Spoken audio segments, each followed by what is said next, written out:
Dengan menggunakan motor, pelaku yang beraksi seorang diri berhasil merampas ponsel milik seorang bocah yang sedang bermain ponsel di depan warung di sebuah lorong di Jalan Pongtiku, Makassar.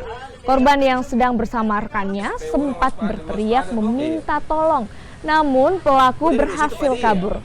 Polisi yang menerima laporan warga langsung melakukan penyelidikan dengan melihat hasil rekaman CCTV. Lalu adiknya ini, ya dia duduk di sini.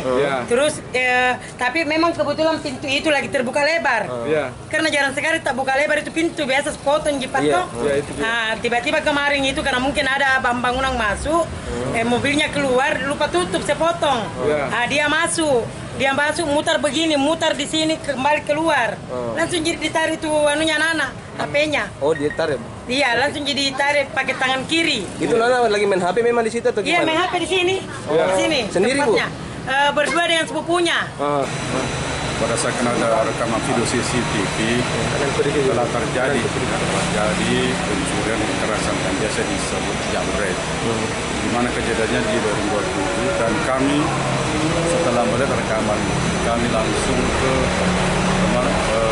TKP penyelidikan dan terdapat ada bukti petunjuk